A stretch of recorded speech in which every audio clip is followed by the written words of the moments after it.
Welcome to week 5, day 19 of the spring 2025 Web Technologies course. I'm Jim Kaufman with Rankin Technical College. So today, just kind of wanted to first start out and mention that, actually it's probably more closer to tomorrow. The number of days in this course actually, I think 78 instead of 80. It's a little adjustment on that. But so basically right about now, by tomorrow, we'll be 25% complete with this course. So, that's an achievement. Time does fly. So before you know it, we'll be 50% done. So we're moving along at a good pace. So everything's going well. So I want to go ahead and look through today. I'm just going to do a quick look through the syllabus to kind of show you where we're at currently, and because we're going to be moving into some different areas here the next few weeks, and kind of want to just kind of show you that a little bit. Then after that, I'm going to go ahead and preview the hands-on test for the Flexbox. And then from there, I'm going to go ahead and do a Bootstrap introduction and kind of demonstrate some things as well on that. Part 1. We'll have 2 parts to that today and tomorrow. I really think you'll like Bootstrap a lot. It makes a lot of things a lot easier than, say, Flexbox. And there's a lot of components that are already pre-configured, and it's really nice. I think you'll really like it. So let's go ahead and look at the syllabus here. So this is week 5, day 19. Like I said, I'll be making changes to this as we go through the course. So always keep that in mind. So the big thing today, and kind of really wanted to point out. So we're going to do a lecture over Bootstrap. Well, Bootstrap's not part of your book. It's not a chapter in your book. So, we won't have any written test on Bootstrap. Okay, we'll just have a homework assignment and 2 labs. Okay, and the documentation for Bootstrap's pretty good, and for a lot of things you'll need to do. And I'm going to go through the website and how to use it and that. And so I think you'll be fine with that. There's not a lot of additional reading necessarily for this, except for really just going through the website. And like I said, I'll go through that. So this week we're going to do Bootstrap. And right now I know in inside Rankin, I made the hands-on test visible. And both the homework assignment and this lab, I still need to add this one. This was a new one I created. Just end of last week. So I need to add this inside Rankin. It's not there right now, but I'll go ahead and add that. And tomorrow I'll go through all of these Bootstrap assignments tomorrow. So I just wanted to point out, so after that, and then we get to like next week here. Next week will be, let's see where we're at. Week 6, we're going to be going over chapters 12 and 13 in your HTML CSS book. Okay. And then, so we'll be back to doing some written tests. So it'll be a couple written tests and some homework and lab assignments. And then from there, week 7, the first day is a holiday.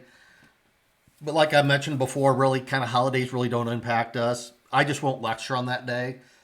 So I'll be lecturing on whenever there's a holiday on like a Monday, I'll just lecture on Tuesday and Wednesday. And obviously on that holiday on the Monday, and that's week 7, on the 17th, that's up to you if you want to observe that holiday, you want to do work or whatever, right? So I'm generally available, on those holidays as well, at least partially for that day. But after that, so basically week 7, we're going to be getting into the JavaScript book. Okay, we're going to start hitting on that JavaScript book, and we'll start doing some of those chapters in the JavaScript book. And the only thing that I really trying to figure out what I want to do, we're going to be creating a web portfolio. And that web portfolio is basically your, your portfolio that you can put. We're going to be able to put that out on GitHub, so it'll be publicly viewable. And I'm just trying to figure out the right time. Usually, it's really just best at the end. I'm going to think what I want to kind of think through that when I want to do that. I don't know if I'm going to wait until after we start doing the JavaScript a little bit, but most of that web portfolio isn't going to be using JavaScript. But I really like to get that pretty close to done. I don't want to say done. It's kind of always going to be a work in progress for you. This is something that you actually will start with and hopefully add to it as you go through the program. So I need to think through that a little bit, but I'd like to get that kind of ready for more. There's a job fair that I'm gonna, suggest people go to. I know some people can't, and based on location or other responsibilities that they can't attend it. But I kind of want to help you guys maybe with their resume and that web portfolio, and then if you can make it to the job fair, great. Kind of in the middle of the term, close to the middle of the term, and that's close to when the job fair is as well. So more to come on that. But the biggest thing I just kind of want to go over is the fact that we're going to be doing Bootstrap, which isn't in the book. And then after Bootstrap, we're going to be doing chapters 12 and 13 in the HTML CSS book. Then after that, we'll be moving to the JavaScript book. Okay. So the next thing I wanted to do is go ahead and go through the hands-on test. So we got the HTML HOT Flexbox, which is the Chapter 9 hands-on test. So you're just kind of creating a page of widgets or products of your choice. One thing I kind of want to mention, because some of our assignments, students have done things some differently, but make sure that it's telling you to make sure you have a header tag and a section tag and a main tag. I know some students have been using divs or not using some of those tags at all. Sometimes some are doing divs with a ID of a header or a class of a header and with a section, but you really want to make sure you use these semantic tags: header, section, main, footer. Okay. Now, this doesn't give you a lot of hints on content or anything, so it's kind of really up to you. And let me show you a couple things here. And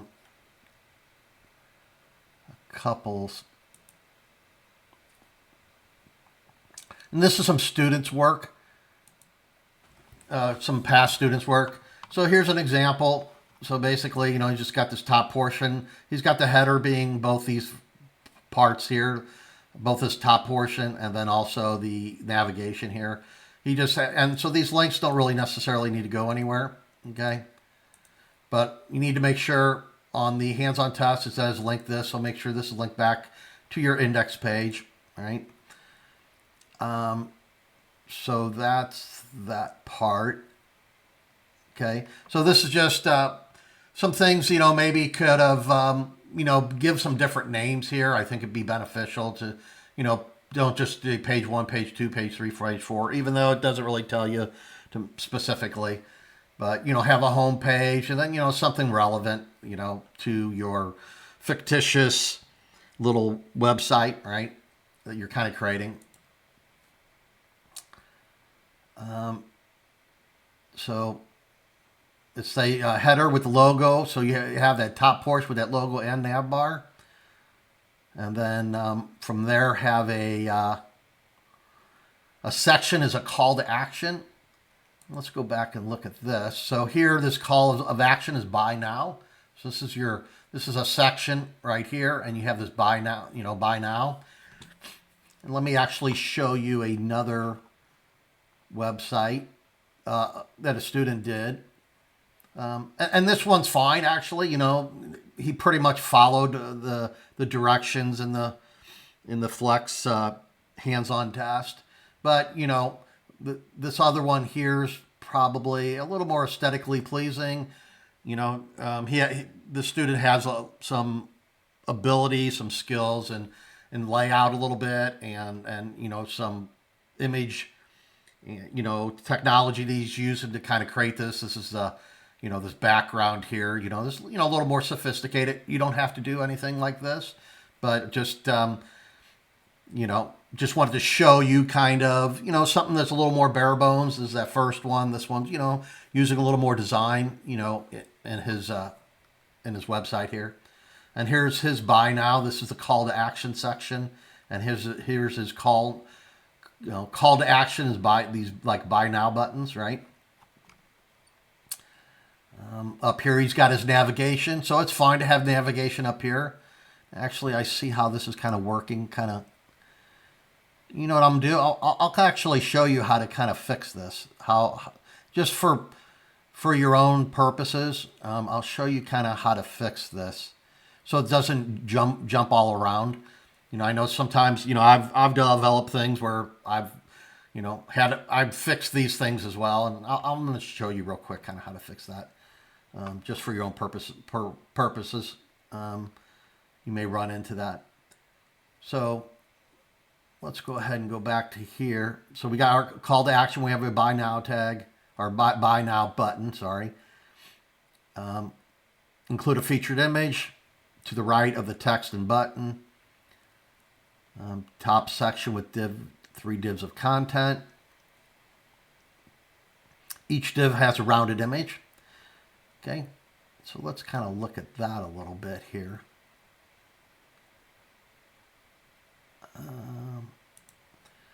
So right here, you've got this rounded image.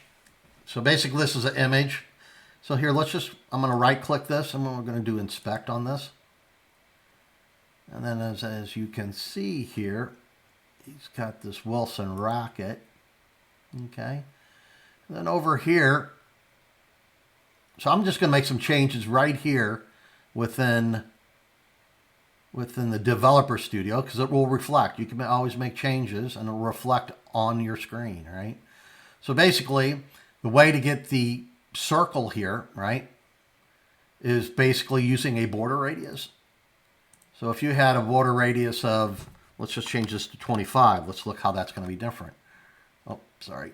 I like to hit Control S to save things, and you don't have to do that. As you can see over here on the right-hand side, you can see that it isn't a circle anymore. It has rounded corners because we changed the border radius, right? If I actually just uncheck the border radius completely, it'll be back to a square, right? Okay. So he's just using a background color on this, and his image, and his image is a transparent one. If yours isn't, that's okay. It doesn't have to be.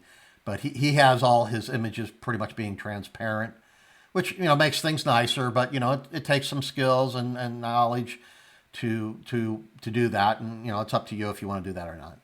But basically, just wanted to make sure how to create a round, right? A circle. It's basically, you go ahead, use the border radius, and you can make that 50. And that will, and make it 50%. I don't know why that did that. Okay. Back to that. And now we're back to the round, right? The circle. So that's how you do that part, right? In your CSS code, right? Okay, let's see here. That's a rounded image. Bottom section of a heading of 4 divs of content. Each div has square images, a heading, and a paragraph. Let's close this up. So right here, he's just has the heading. I guess his paragraph is really just the price here, but that's fine. Could put a little you could put some other text in there as well. But here's your four different ones. On his, he has this actually being links to Amazon. You don't have to do that, okay? You don't have to do that, but that's what he was doing in this case. And get rid of that. Okay. Let's see what else on here.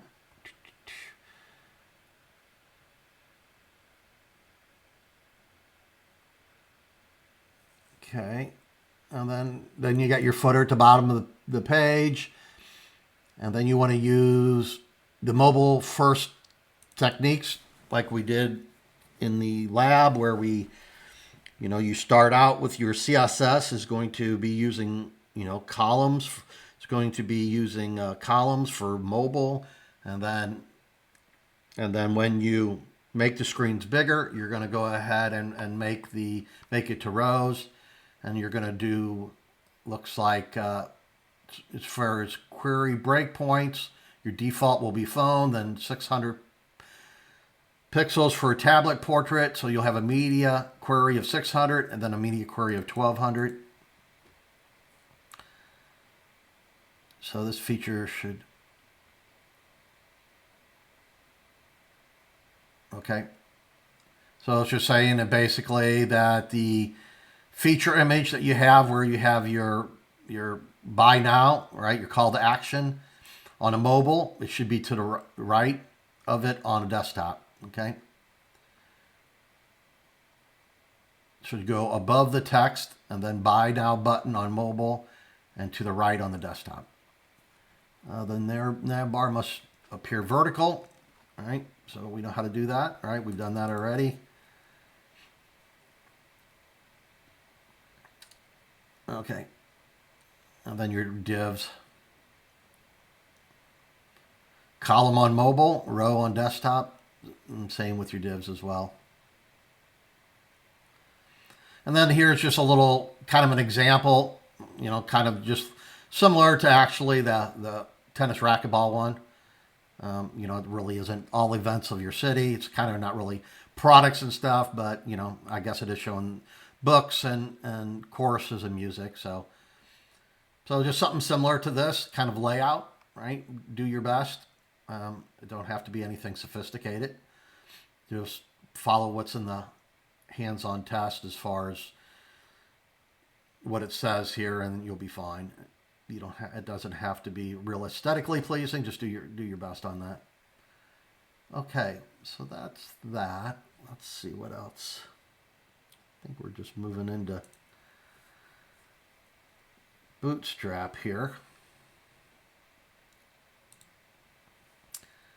All right, let me close these out.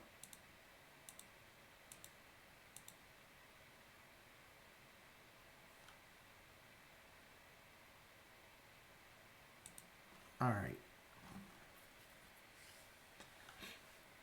So let's talk about Bootstrap a little bit.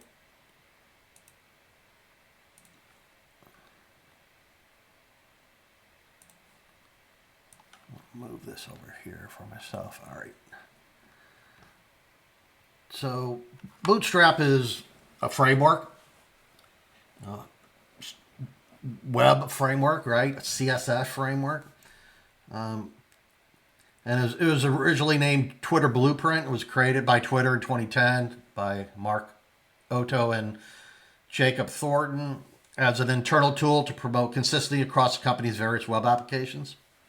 Now, a lot of your different frameworks that are out there, actually, that's how they started. A lot of times it was companies that had, developers, and, instead of doing tedious stuff over and over again, they said, hey, let's create we want to make things consistent. So instead of just taking these blocks of code and copying and pasting them all over the place, and then making little changes, they said, let's come up with a framework that we can use to make things simpler, right? So a lot of your, Google's got all kinds of different frameworks, Twitter, Facebook, etc. Things that they've developed in house, and then they end up giving it out to the public, kind of what's called kind of open source, right? So before Bootstrap, developers at Twitter used a variety of different CSS frameworks, right? And so, they're probably using what they were comfortable with. Some developers were comfortable with one, and it led to inconsistencies and, a lot of redundant code. So that's kind of the purpose in creating a reusable framework, right? And then they released it as an open source project. And when we say open source project, so there's not a lot of programming languages or anything that are necessarily proprietary and not open source, but there are some frameworks that are proprietary, and things like Microsoft has theirs, and you can't just go ahead and change whatever you want. But basically, in something like Bootstrap, you can download it. You can actually the pieces of that you can actually modify them. You can change them. You can use them for development. You can use them for production without having to get a specific license or pay any fee or anything like that, right? So that's kind of one of the benefits of open source. So then usually these open source projects have community of people who basically are they're volunteer to change the code and stuff like that. And then plus on top of that, usually there's corporate sponsors that give donations to help keep the project afloat, and so they can continue to use that. So the main purpose of Bootstrap is to make web development faster, easier, and more consistent. Okay, provides a collection of pre-styled CSS components like buttons, forms, navigation menus, grids, etc. And part of Bootstrap also have JavaScript plugins.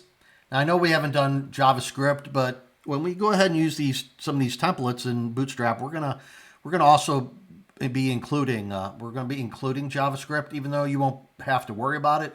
But some of those components in Bootstrap actually use JavaScript under the hood. You won't really have to worry about understanding JavaScript right now to use them, but we will have to still include them just in case you use some of the functionality, some of the components that under the hood use the JavaScript, right?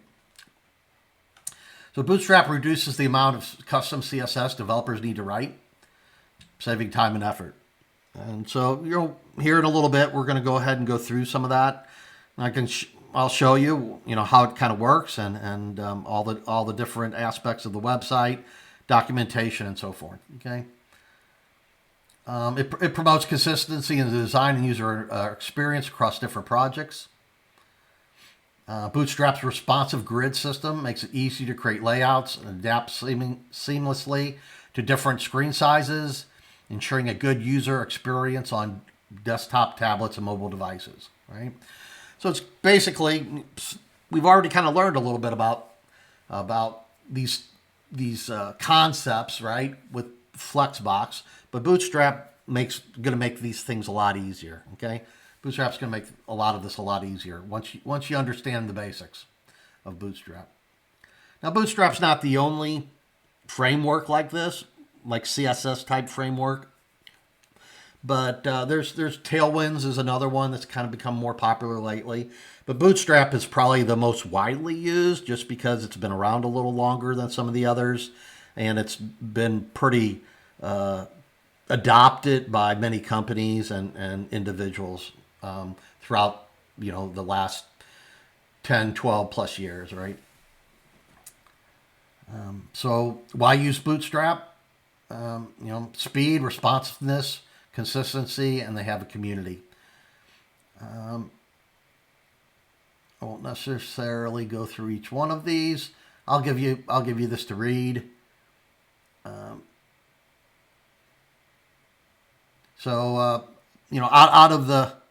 Out of the box, so to speak, the concept of out of the box is basically there'll be these predefined templates that we can just bring in our code and use, and just using these, you'll be able to do lots of different things, right? The Bootstrap does provide opportunities to customize things, but really when you start really get into some of the customization, the skill, the knowledge and skill level needed to do that is a lot more. And, it takes a lot more, but you're going to be able to do a lot without having to customize in a more advanced way, right? So out of the box, you'll be able to do quite a bit, all right? So as far as setting up to use Bootstrap, and we're going to use version 5.3, which is the latest version, okay? So there's kind of like two different ways. You can use, what you'll be able to do is include a link, right? A link to the CSS file that's on the internet, right? And it's to get it, it's hosted by a content delivery network, which is called a CDN. Okay. Well, that's one way. One way is using a CDN, and the other is you can actually download and use the file. Okay. And so there's advantages and disadvantages to both. But as far as a CDN, what a CDN is a distributed network of servers that stores cached copies of web content. Okay. And it may not be, in this case, it's really just like CSS and the JavaScript, just the framework. But, content delivery network could also include images, videos, whole HTML pages, whatever. And when we say the idea of cached, what cached really means is, so let's just say you've got a server and you're accessing a page on a server. Well, a lot of times that server actually goes and grabs that page. It's in a file directory on a file server or something. So there's kind of some maybe multiple steps. That web server, might have to take a couple different steps to get that file, then then push that back to the client, right? But on a delivery network system, right? On a content delivery network, that stuff's actually, when it says cache, it's actually like in memory, right? It's in memory, just like when you're using things when you bring up an application, it's not in your what's called random access memory. It's not in that local memory until you start up that application, right? And then it's in that RAM, which is the random access memory. It's loaded into RAM, so things are quick after that once you get everything loaded, right? And the same thing with this. It's on these servers. It has these things that are loaded and ready to be served up. And so it's very, very quick, okay? It's very quick, and it's geographically distributed throughout the country or the world. For the most part, in the cases like for this framework, it's throughout the world, right? People use this framework in different countries as well, right? So that's kind of a little bit what a content delivery network is, okay? And some advantages, it's no need to download or manage files, okay? You can just include this right within your HTML file, okay? Caching, browsers often cache CDN files. Yep, and as well. So a lot of times your browser will also cache that instead of going, like a lot of times when we're doing things, things are not necessarily cached. They're on our file system, and then the Chrome brings those in, right? But when browsers often cache the CDN files, leading to faster load time for users. Okay.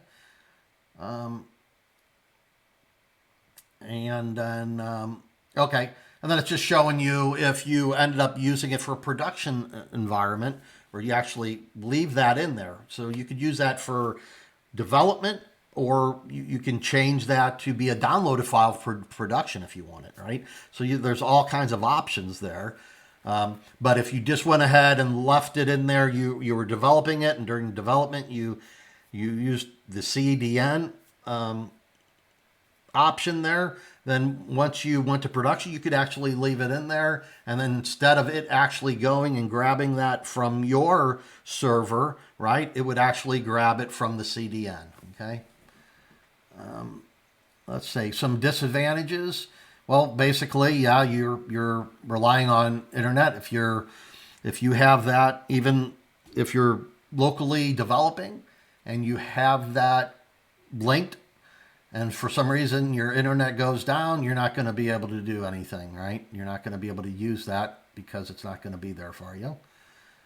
And then, yeah, I guess the possibility that a server goes down on the network. Usually they're very redundant, and especially frameworks like this, like Bootstrap, it's used so extensively. I think your chances are a little less than having to worry about that.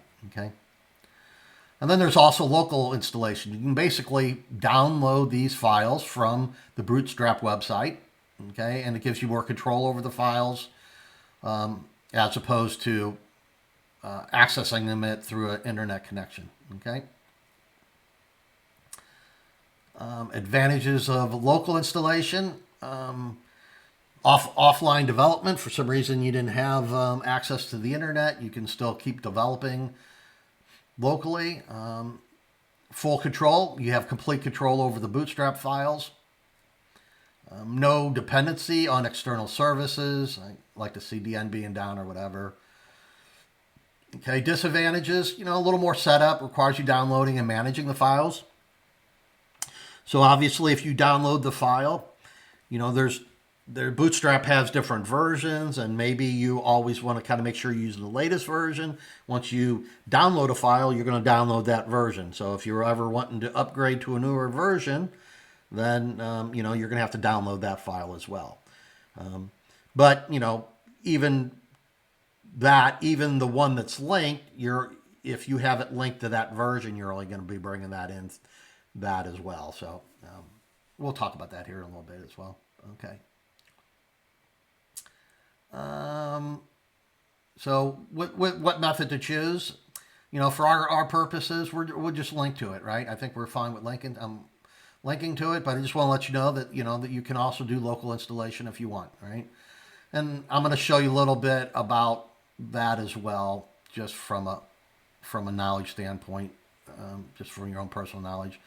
But for quick prototyping and initial development, CDN is usually the easiest option, right? For production websites, especially those where internet connectivity might be unreliable, obviously you're going to need, if you have a website, you're going to have internet connectivity to actually get to it in the first place. But sometimes it's those files can take up a little bit of bandwidth, because some of them for this framework they've grown over the years, and there's can take a little bit to bring them in, right? So obviously if you got slow internet, it's going to make it a little slower, right?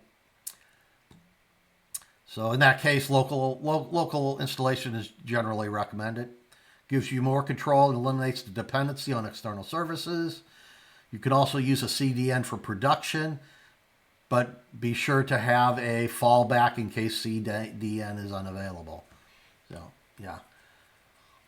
So not that we're really going to get into that in this course, but there's options where you can actually have a file that you actually bring it in using the CDN, but then if that's not there, then you have some other file that's available to use as well. So there's options there.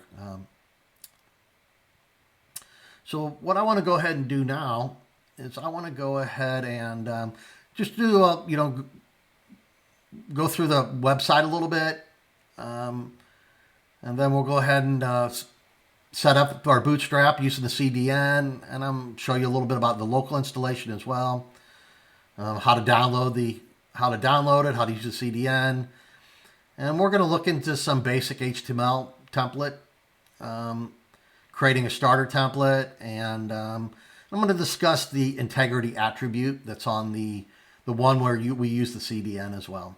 Okay, so let's go ahead and look at that. So one thing I guess I forgot to mention. So as far as Bootstrap, Bootstrap is very popular. Here's some of the largest companies that use Bootstrap. Obviously this is just a list of some of the larger companies.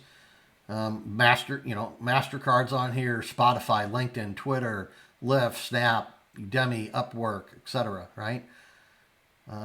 So it's used by a lot of large corporations. It's used by a lot of small corporations, small companies. And even one man or woman, one person developer companies that somebody does their own thing, right? Self-employed, right? So it's used let's see, 16 languages, various topics. What is that? Oh, that's about routers. Yeah, I'm just telling you about that. Sorry. All right. So here is Bootstrap, getbootstrap.com. This is the basic site for the documentation and everything you really need for Bootstrap. Okay. So staying on this page here, You've got docs examples, icons, themes, blog. Over here, kind of wanted to point out, and I'll show you why it's important. So you've got all these different versions, right? So we're using the latest. Okay. Now, one thing you have to be careful about regarding that, let me show you real quick. So let's just say, and if you end up searching for things on the internet, you're wanting, instead of using the site directly, well, people do, and I used to do it, but let me just show you one thing you have to kind of be careful about. So I'm searching here for Bootstrap accordion. Okay, that's one of the components that can be used. So here it's got different things. Well, for some reason, some of them you may end up where it doesn't have all the different ones here, or the way you got to a link. So here's one for Bootstrap 4.6, right? So this is an older version. So you got to kind of sometimes, we're going to be using the Bootstrap 5.3. And so, you need, for consistency's sake, make sure that you're looking at the correct documentation for that specific version, right? And another thing is, as you can see over here on the right, actually even the site looks a little different, right? Because it's older documentation. The reason they have the older documentation is because some companies, probably many companies, and then probably actually a lot of your larger companies, they developed Bootstrap in an earlier version, right? And like I know I've mentioned before, a lot of companies, they're not, every time a new version comes along, it's not like, let's go ahead and redo everything for that version or upgrade things. They do sometimes. Usually it's, the biggest reason is if for security reasons, right? That would be the number one reason. If sometimes there's security concerns with a certain version of a software that comes out. Hey, there's a problem with the software, and then companies are going to definitely upgrade and stuff like that, right? That can actually push them. Sometimes you can patch the current stuff as well, right? But back to this. So here's a version 4.6. So as you notice, it doesn't really have here's all versions. But here you can see it doesn't really have the same look as what we were seeing over here, right? This looks a little bit different, right? So, you need to be careful on what documentation you're looking at and make sure you're using the right version. And then here, all versions basically went back to the main page, right?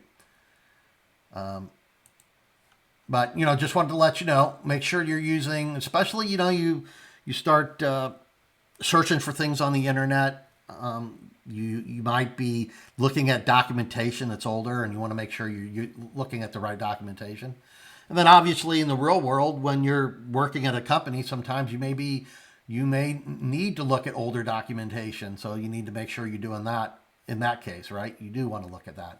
But you want to make sure whatever your targeted version is the documentation you should be looking at, right? So we're going to go back to here. And then here's all versions, like we just kind of looked at here when I clicked earlier. So here's all the different versions. We're just going to use the latest here, right? So obviously it has different versions. So, some people, it's not necessarily still supported. And I think if we went back here to the main site, we'll just go back to the root directory, getbootstrap.com. As you can see, it talks about get security updates for Bootstrap 3 and 4, right? And then what it is there's never-ending support for Bootstrap versions. So they always support their Bootstrap versions. So if there's something wrong, sometimes that's not always the case. Some things are out of support. They said, we're not going to support versions before this, so you're going to need to at least upgrade to a version that we are supporting, right? But,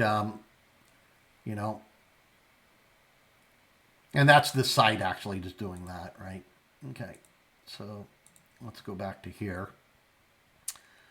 What else? Okay, another thing I was going to go ahead and, as far as the website here, so you got this toggle, right? Dark mode, auto, light, right? I'm going to go ahead and there's a little bit of sophistication. I don't want to say sophistication, but there's a little advanced features to be able to make that work a little bit. But I can actually pull that. I'm going to get that as a just as a kind of a template for you to use. If you want to include that on your website, on your assignments, that's fine. If you don't have to, but I'm just going to kind of give that to you. It's kind of nice. It's nice little functionality there. Okay. What else I wanted to do on here? So another thing is when you're here, don't get too confused by a lot of this, because like it's telling you different ways to, this is called Node Package Manager. NPM stands for Node Package Manager. And that's for using a technology called Node.js, which is actually, we're going to be doing a little bit of that towards the end of this course. But actually, it's really part of what you'll be doing in the second year. In the database-driven 1 class, we use what's called the MERN stack, which is Mongo database, Express, React, and Node, right? And Node uses this Node Package Manager. So you can actually just go into you can run this in a command line, and this will grab all the Bootstrap files, okay? But we're not going to be doing that right now, and so kind of don't want to really worry about that, okay? The other way, though, here is download. And then here you can just come in here. You can download the CSS or JavaScript, okay? And that download's just going to download a zip file. And that zip file is going to have multiple files in there. So if you do end up doing this and you want it to download them, you can.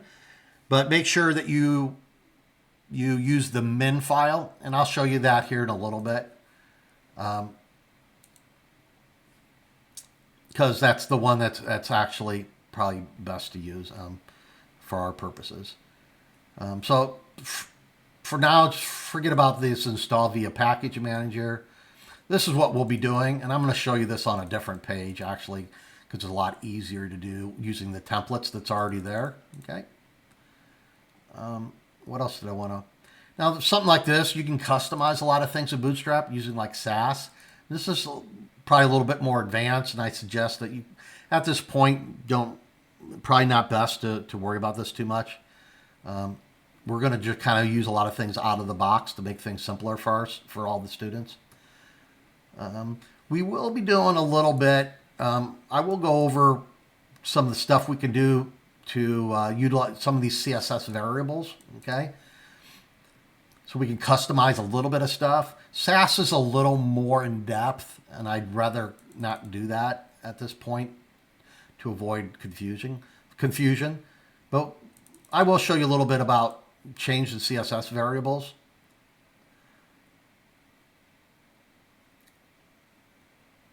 And this is just showing some different components here, and we're going to be getting into a lot more of that. I did want to come down here at the end just to show you, because we were talking about open source licenses, and just to let you know. So this code, Bootstrap, is licensed by the MIT license, and the MIT license this is the specific license. You don't have to worry about that so much, but what it's basically saying is, it's free of charge, and anybody can use it, update it, do whatever they want. They do have some certain things that it's provided as is without warranty, just letting you know that. Okay, but that's the licensing when we were talking about open source, and this MIT is an open source license. Okay. What else did I want to show you here? Okay.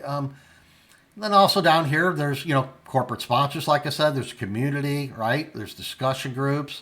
There's also the Stack Overflow. So sometimes this can be very beneficial as well. And if you click on this, I don't know if you've ever had Stack Overflow here, ever been to it, but basically you can go ahead and come in here, and you want to make sure you leave this part here, okay? The Bootstrap -5, right? But you could do something like containers here. and you search for it, and then, oh, it's just saying, yeah, okay. And then it's giving you some, these are some just different things that people will run into.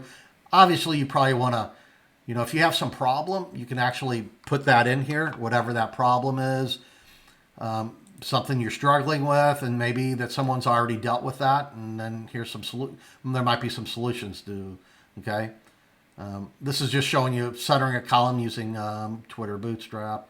This is probably pretty old. That's 2013, all right?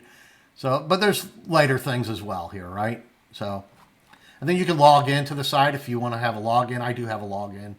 I'm not currently logged in, but so that's a nice little tool for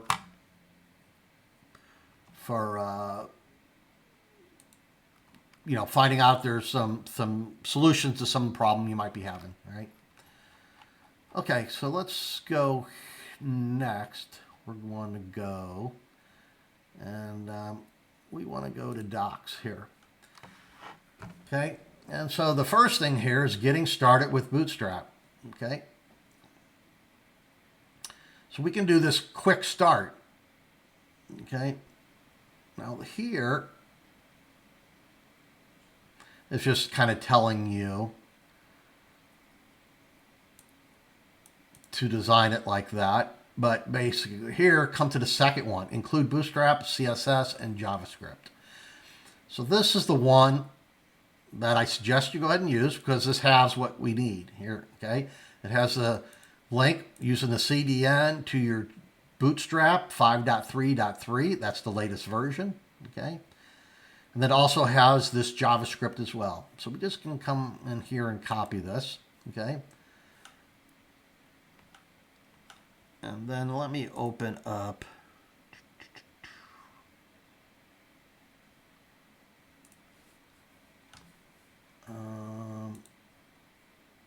let me just delete this for now. And I'm just going to paste what I just copied there. Okay. Now it does complain, I guess the plugin that we have prefers this to be all uppercase. I'm surprised but whatever. You can leave it all lowercase if you want, but it's always going to show that as an error.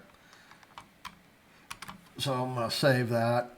So basically what this did is went ahead and you're linking to this Bootstrap min file. This is a CSS file. Okay. And also you've got this Bootstrap bundle min .js file, right? And so this is pretty much all you're really going to need for the most part for a lot of things we're going to be doing, okay? I do want to mention, well, quite a few things here, but one thing is make sure, obviously this is always going to be in the link. Down here, this JavaScript, always include this, no matter how much stuff you have here, right before your end body tag, right? Always include this right before your end body tag. And the reason for that is because, really with JavaScript, and there's some other techniques here that I'll show you once we start working on JavaScript, when we start getting into JavaScript a lot more. But there's, you always want to kind of make sure that you load the whole page. So if you have a very sophisticated page, right? Let's say you have a lot of images, you've got a lot on. You want to make sure that you load all that before you do the JavaScript, because sometimes that JavaScript does things where it will manipulate things on the screen and everything else. And so you want to make sure that you have all of your HTML loaded before you call in JavaScript, okay? And I'll talk about that more in the future, but always just make sure that your JavaScript is right. And that's how it designs this on this template to be right before the end body tag, right? You notice it didn't include this higher up. It could have included this in the head or, somewhere before, right? At the beginning of the body, it did it right before the end body tag. So make sure you always leave this at the end body tag there, okay?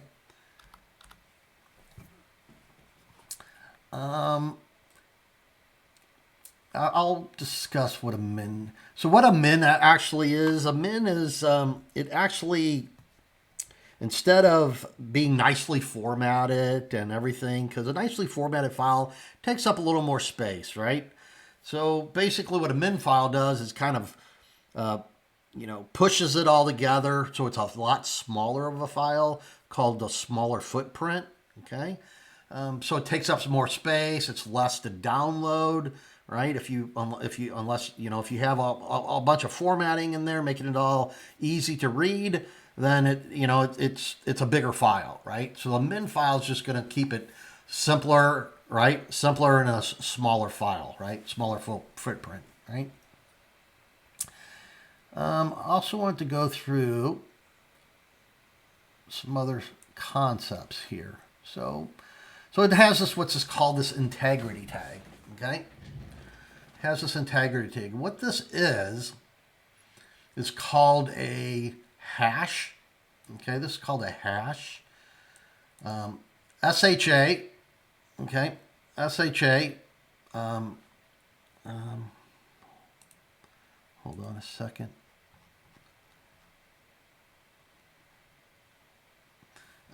So yeah, I'm sorry. So SHA stands for Secure Hash Algorithm. Okay, and the purpose of this integrity tag is, what this is doing is it's saying that this string of characters represents this file. Okay, represents this file. So if during the transmission of this file, the transmission of this file from this CDN server to yours, if something ended up grabbing this file within, some computer program that's, trying to inject malicious code or whatever, grab this file, injected some malicious code before it came to yours, right?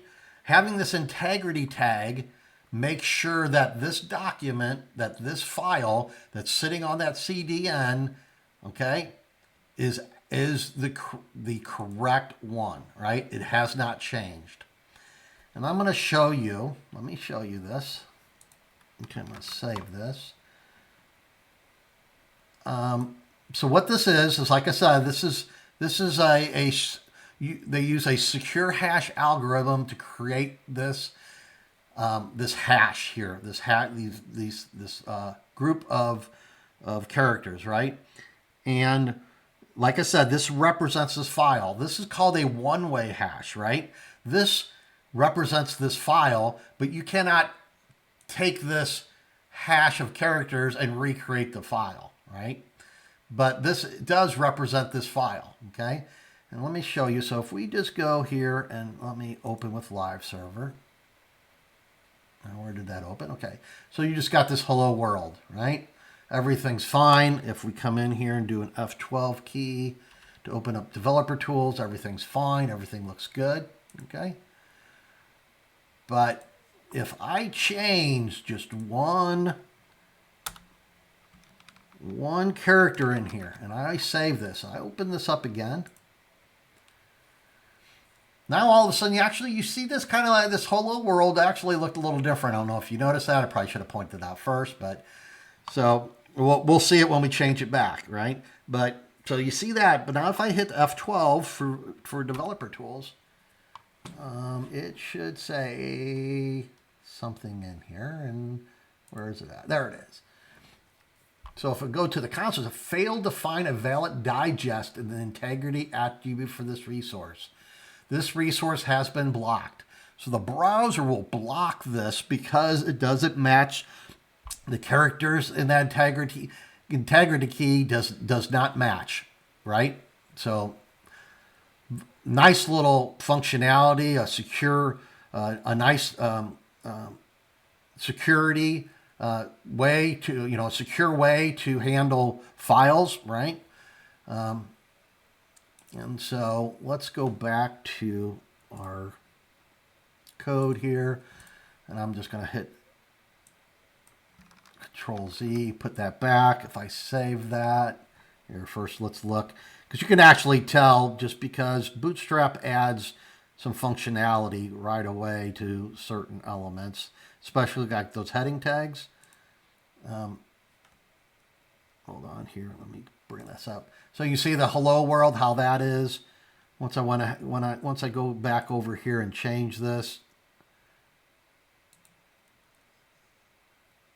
Wrong one.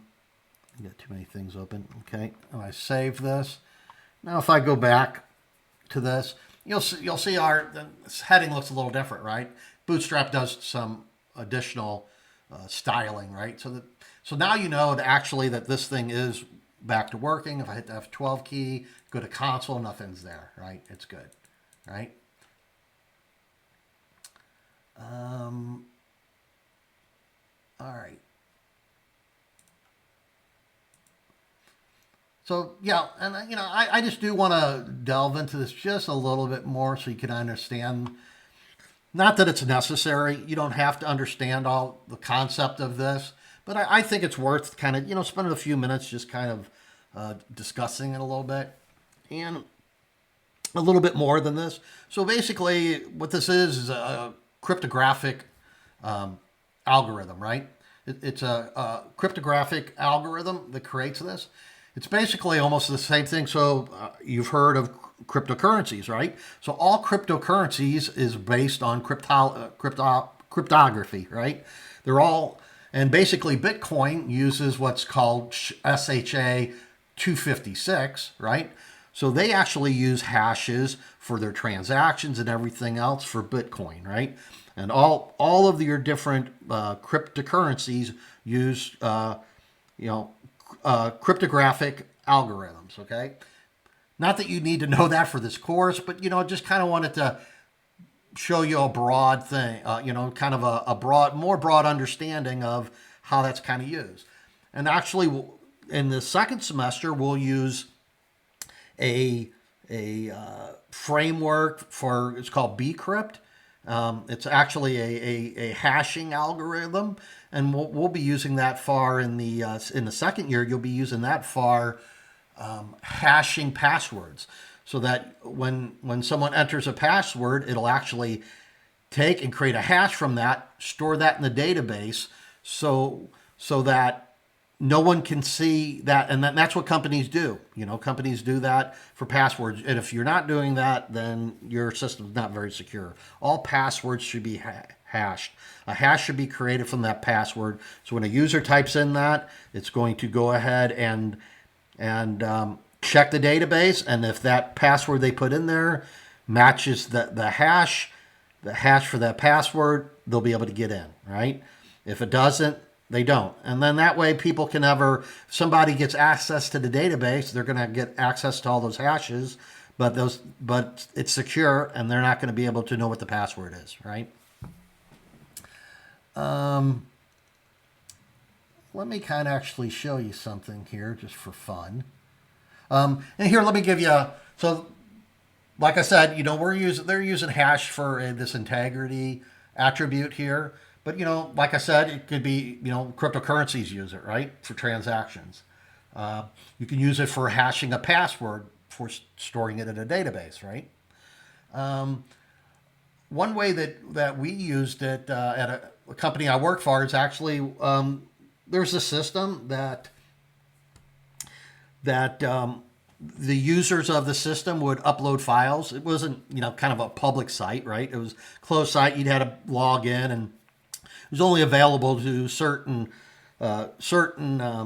individuals at different lenders, right? And these lenders would upload these files that kind of were statuses of loans, right? Different statuses of loans. Well, when they uploaded those files, right? One thing was always concerned is people would upload a file and then they come back, upload the same file again. They get confused, and they're uploading multiple files, the same file multiple times. So what we did was we actually, in our code on the back end of the server, is when a user would upload a file, we would create a hash for that file, and then we would put that in a database. Okay, So then if that same user came and uploaded the file again, we would check the hash for that file. If it didn't change and it's that same duplicate file, then we would check our database saying, hey, do we have a hash for this file? If we do, it's a duplicate file, right? It's a duplicate file. And so that's how we used it. That's another example of how hashes can be used. Okay, and I know this is well beyond really the scope of this course, but just kind of wanted to give you some ideas of some little more advanced type topics and understanding of what things are, because in computer science and programming you're going to be doing things like that, okay, at some point in time, right? Obviously, as a junior programmer, probably not so much, but you'll learn that as you go along, these kinds of things, right? And I do want to kind of show you something else here. So we have this index file, right? So you can create a hash of any file. So let me show you. I'm going to be using, this is just an example here. Let me get this set up here a little bit. Okay, yeah. So let me show you this. I hope this works like I expect it to work. Okay, so we have this index file, okay? So forget about the integrity attribute. We're just wanting to create a hash of this specific file right now, okay?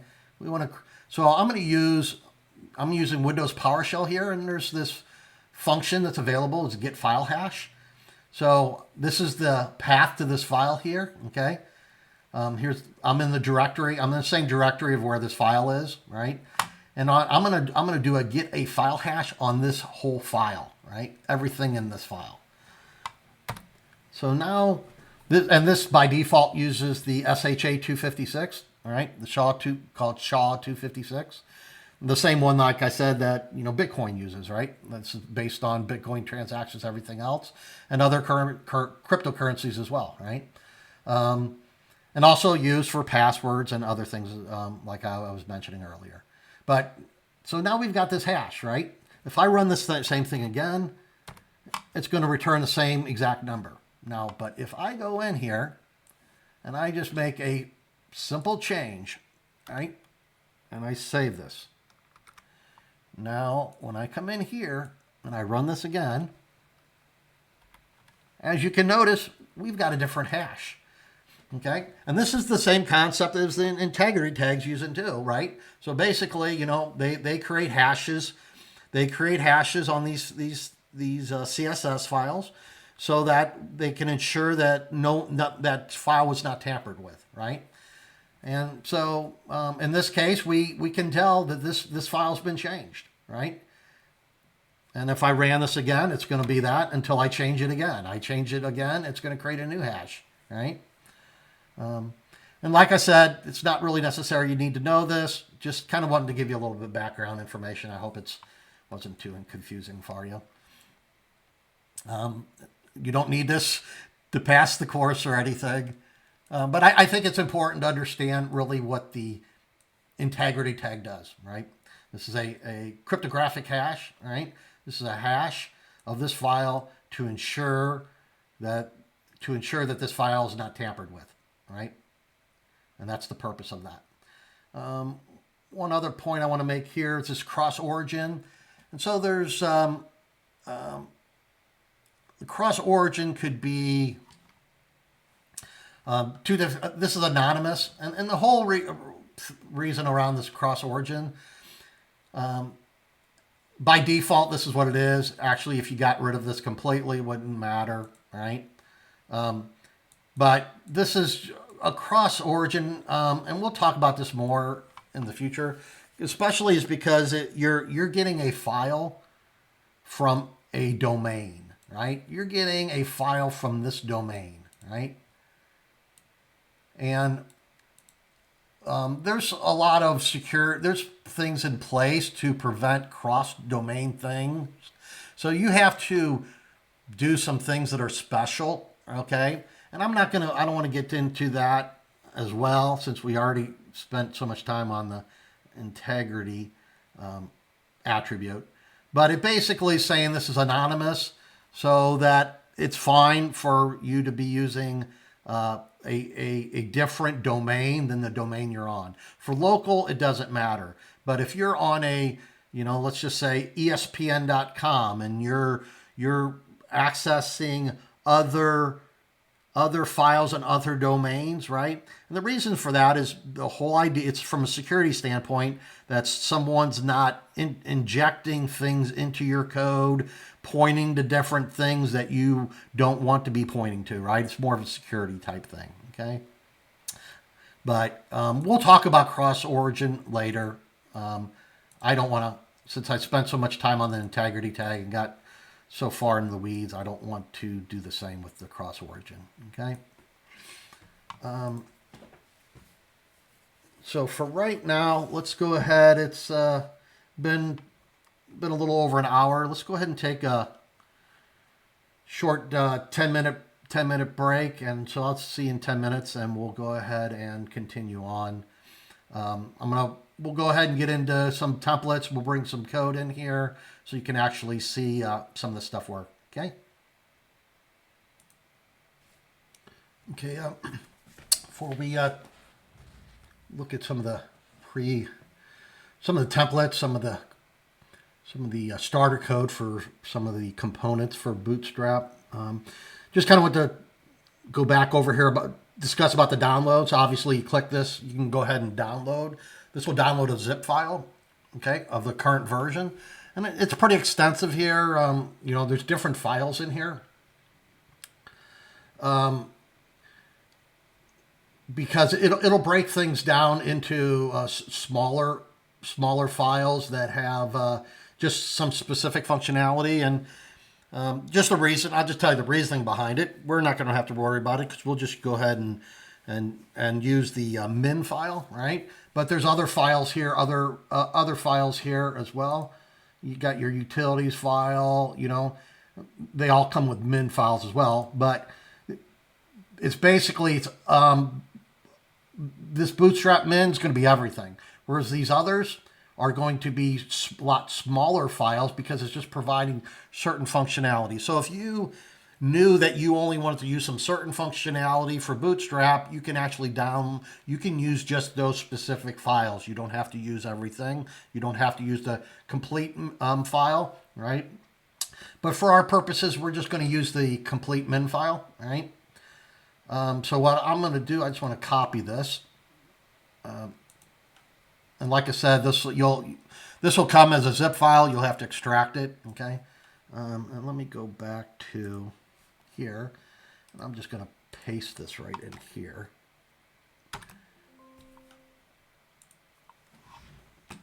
So we've seen this. Let's see, open live server. We know that's like that, okay. Let's go back to our thing. So let's go ahead and change this to just that, right?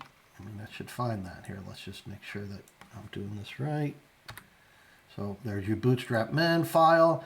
But in this case, you're not going to want to keep this. Well, got a little carried away there on that. You're not going to want to keep all this, okay? You don't want to keep that integrity stuff. It's not relevant for your local, okay? So if we save this, with live server, so you can see, because you can tell it's still the same, right? You can tell it's being actually used, right? Because this H1's a little different, right? This is the Bootstrap version, right? So basically now, instead of using the CDN, we're just using a local file, okay? But for our purposes, we're not going to do that. We're just going to go ahead and use the CDN, okay? So I'm just going to put that back the way it was. You need to put this back completely. Let's put that back. That looks good. Let's take another look just to make sure everything looks good. Okay. Yep. All right.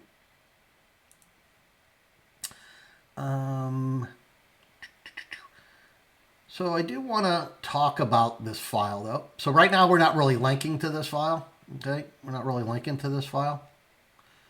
Like I said, it's kind of all like smushed together, right? You can't read this, right?